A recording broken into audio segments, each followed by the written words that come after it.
All right. Good afternoon to all of you. Before I get to answering all the questions that I've been bombarded with this morning, I just want to give you an update on my boss, the Secretary General, who arrived in Colombia last night. Speaking with journalists at the airport, he said that this is a visit of solidarity with the Colombian people that gives the world a very important example of affirming peace. Secretary General added that in a world in which we unfortunately see so many conflicts, it is very important to visit a country where peace is actually being built. As we speak, the Secretary General, together with the President of Colombia, Iván Duque Márquez, is in the province of Antioquia, visiting a training and reintegration area. The Secretary General is also will be meeting with Rodrigo Londoño, the President of the Comunes political party. This afternoon, he will travel on to Apartado to learn about the progress of the territorial development program in the region and to attend an event in commemoration of the peace process. Later tonight, the Secretary General will have a meeting with civil society representatives. Tomorrow is his last day in Colombia. The Secretary General will meet with several government officials and will participate in the commemoration of the 5th anniversary of the final peace agreement. He will also attend the La Paz es Productiva Fair in Bogota. So, I was asked a number of questions this morning about the security situation in Ethiopia concerning UN staff, and I can tell you that given the security situation in the country and out of an abundance of caution, the United Nations has decided to reduce its footprint in the country by temporarily relocating all eligible dependents. It's important to note that staff will remain in Ethiopia to deliver on our mandates. We will continue to monitor the situation as it evolves, keeping in mind the safety of our staff and the need to continuing to stand and deliver and to continue our operations and support all the people that need our assistance.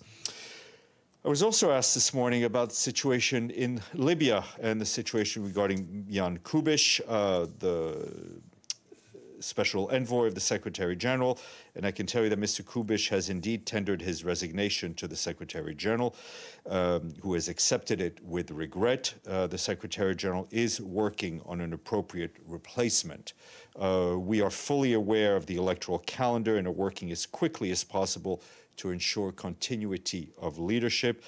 I would also add that we continue to have a very strong presence on the ground in Libya, and all of our colleagues there will continue, as they have done, working with Libyan institutions in light of the upcoming elections, not to mention the humanitarian challenges that the Libyan people face. Following today's Security Council meeting on the situation in Libya in the afternoon, Ambassador Ramon de la Fuente, the President of the Security Council and Permanent Representative of Mexico to the UN, will brief you at the stakeout. He'll speak on behalf of the informal caucus of states parties to the Rome Statute. Couple more, one more update on our envoys. This time the Special Envoy for Yemen, Hans Grunberg, who was in Cairo yesterday, where he met with Egyptian Foreign Minister Sameh Shoukry and the Secretary General of the Arab League, Mr. Abu Ghait. He discussed the ongoing developments in Yemen and the role of the region in supporting our efforts. He also met a diverse group of Yemenis to consult on ways to start an inclusive political dialogue to reach a durable political settlement. I was asked about the situation in Hodeida yesterday, and I can tell you that the UN mission on the ground in Hodeida is closely monitoring alarming reports of intensive clashes and escalation of fighting in the southern district of Hodeida Governorate, especially in the Hayes and Al-Tuyata areas, with significant civilian casualties reported. The UN mission reiterates its call for all parties to the conflict to exercise restraint. It reminds the parties of their obligations to protect civilians and take all possible measures to avoid a further escalation. And our humanitarian colleagues also reporting that we, along with our partners, are responding to increased displacements and humanitarian needs in the area. Aid agencies are helping families displaced from Hodeida to southern districts. They've been provided with rapid response kits, with emergency food rations, basic hygienes, and women's dignity kits, as well as emergency shelter kits, and that's to about 4,800 people. Needs assessments, registration of internally displaced people, and the repositioning requisitioning of supplies is ongoing. We continue to work to ensure that the humanitarian response in areas now under control of the Houthi de facto authorities continue without interruption. Turning to the Democratic Republic of the Congo, the UN peacekeeping mission on the ground there reports that on Sunday, members of an armed group known as Codeco launched several deadly attacks in the area of Drodro in the province of Ituri. Our colleagues are telling us that around 16,000 people fled to a camp located in the vicinity of the peacekeeping temporary operational base. This camp already hosts more than 21,000 displaced people. Peacekeepers deployed 2 companies of their special forces to reinforce security in the area. They escorted displaced people, the local population, as well as humanitarians and nuns from the Catholic center of Drodro to that camp. The Congolese armed forces has since regained control of Drodro. To the east in South Sudan, following the killings of 2 Dinka men in a road ambush and a subsequent revenge attack that resulted in the deaths of 7 Murle community members, peacekeepers are closely monitoring the security situation in Jonglei and the Greater Pibor administrative area. The mission immediately deployed special patrols in Bor and neighboring Anyidi to calm tensions and engage with local authorities and the communities impacted by the violence. Our colleagues are also telling us that local authorities responded swiftly to these attacks, condemning them and calling on the communities involved to refrain from further retaliation. In an effort to address the broader issue of the persistent cycle of cattle raiding and intercommunal fighting, particularly during the dry season, the peacekeeping mission has also established a special UN-wide task force to intensify reconciliation and peace-building activities in the area, which is already suffering from a dire economic situation aggravated by the worst flooding in 60 years. And as you will have seen, Janine Hennes-Pleshkert, the Special Representative for Iraq, briefed Security Council from Baghdad this morning on last month's elections. She noted that the elections were assessed as generally peaceful, well-run, featuring significant technical and procedural improvements. However, she condemned the 7th November assassination attempt against Prime Minister Mustafa al-Kadhimi. She said that under no circumstances must terrorism, violence, or any other unlawful acts be allowed to derail Iraq's democratic process. Special Representative repeated the UN's consistent calls for political dialogue to prevail, adding that outstanding electoral concerns must only be dealt with through established legal channels. And a quick COVAX update for you from our teams in Latin America and the Caribbean, who have received several batches of COVAX-backed vaccines. Today, Bolivia received 90,000 doses of vaccines donated by the government of France, to which we say thank you. That was all done through COVAX, bringing the total number of doses received to 3.5 million. The UN team there is supporting authorities to tackle the health, social, and economic impacts of the pandemic. Meanwhile, Bolivia is also carrying out the largest deployment vaccination in its history, together with COVAX mechanism and the solidarity of countries such as Sweden, Spain, the US, and France. Vaccines are reaching the country's urban and rural populations. And last week, Guatemala received over 1 million doses, and now the total COVAX-based vaccines there is over 3.2 million. And last, in Caribbean, over 19,000 doses landed in Antigua and Barbuda last week, with over 60,000 doses being administered through COVAX. And Ecuador and Nicaragua also received over 620,000 and 134,000 doses, respectively, bringing the total number of 1.8 and 2.8 million doses, respectively, through COVAX.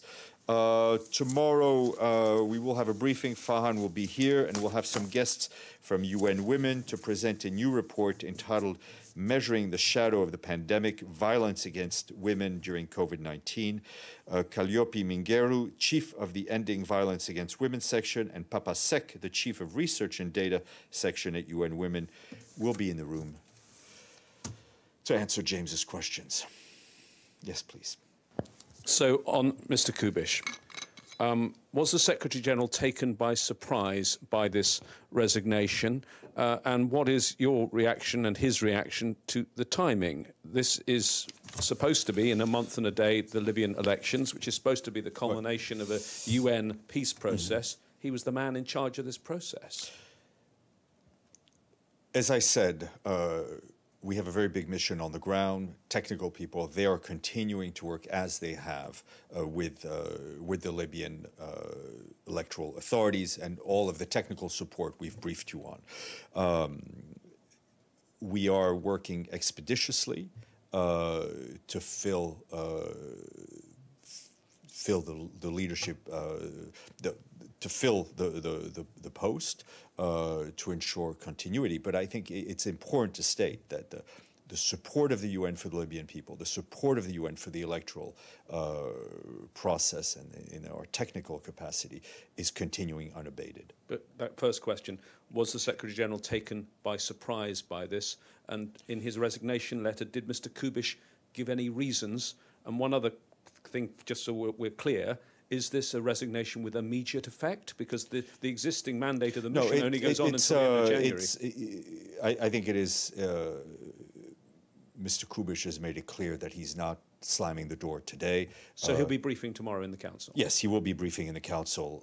He will be briefing in the Council. I think he, more than anyone, does not want to have the mission destabilized in any way, shape, or form. So he'll be in post by the time of the elections, while the elections take place, if they take place on time? We very much hope they will take place on time. What I'm just telling you is that they will be, Mr. Kubish will not leave the seat and leave the mission hanging. Madame. Thank you, Stefan. Libya, just to clarify, so you're saying that he's going to be in his post until he's replaced? That's not what I said. So his resignation is... I said, I used the words that I used to keep it, to be as clear as I can possibly be given these circumstances. What I'm saying to you is that we're working quickly as possible to ensure that there's a smooth transition with Mr. Kubish. So he's still in his post? He is in his post today, and he will be briefing the Council tomorrow. It's a very valid question. I don't believe I don't think he's here. Can you tell us where he is? He's based out of Geneva. We'll find out, hopefully before the briefing, where he is living and breathing right now. Okay, I have another question on Ethiopia. Can you tell us how many international staff you have in Ethiopia, and how many people will you be relocating? We're looking at about probably a few hundred eligible dependents. And they're going to be the families of your international staff? Exactly, yeah. Thank you. Okay, Benno. Follow-up to Mr. Kubish. Was there a disagreement between the Secretary General and him before that resignation? No, not at all. Not at all. Not at all. Follow-up on Kubish again. Why is he resigning? What's the reason? Well, it's a very. I don't mean to. I don't mean to brush it off. I think it's a question you have to ask him. But I think I'm not sure this comes as a complete surprise. Was the Secretary General surprised? As I said, I don't think this comes as a complete surprise. Okay, and I have a question on Iraq. Today there was a meeting by UNAMI. The Secretary General's report commend the election, but there are very powerful parties in Iraq with militias that reject it. Are you concerned that this will turn into something resembling a civil war in Iraq? I'm not going to go as far as your characterization. What is clearly important, as the Special Representative herself said, is that anyone who has disagreements or issues with the way the elections were run, with the results, needs to address them through established legal constitutional means. I don't think dealing with political disagreement anywhere through violence is not in the best interest of any country. Senora. Thank you, Stefan. Any reaction to the election in Venezuela on Sunday? Today, the High Commissioner for Human Rights expressed her office concern to the reports of blockage of some of the journalists to be able to cover, a shooting outside a polling center, the possibility of forcing some of the state employees to vote for a particular party. Yes, I mean, we've taken note, of the fact the elections, in fact, took place largely peacefully. We have, as you know, a panel of experts that will stay in the country for a few more days. As you recall, they're not an observer mission, but they will, and they won't issue any statements, but they will be reporting back on an internal report to the Secretary General with recommendations to strengthen future electoral processes. We've seen some isolated reports of violence, which we deplore, and we hope the authorities will conduct the appropriate investigations into these cases. And to my answer to Majid, who apparently left the room, any disputes about the conduct or the results of the elections needs to be addressed through the established legal and constitutional means. Madame, welcome. Nice to see you. Thank you, Stefan. My question is on Lebanon. Is there any travel plan for the Secretary General to Lebanon early December? When there is an official travel announcement, I will make it. But it was like in the, I think I heard that it was confirmed. I mean, in Lebanon, as always, when the Secretary General travels, there are often announcements made from various parties, but a trip is confirmed when we announce it from here. Okay, another question. Who will be briefing the Security Council on the 29th on Lebanon, on the SG report 1701? I will check if it will. Usually it's the head of DPPA, but I will double check for you. Okay, thank you. Okay. Benno, and then we'll go to the screen. I want to follow up again on Kubish, Mr. Kubish, sorry.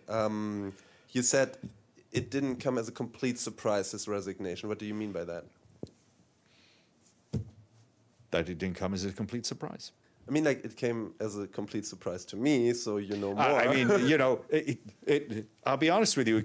I mean, it may have come to a complete surprise to some, but it did not come as a complete surprise to the Secretary General. Okay.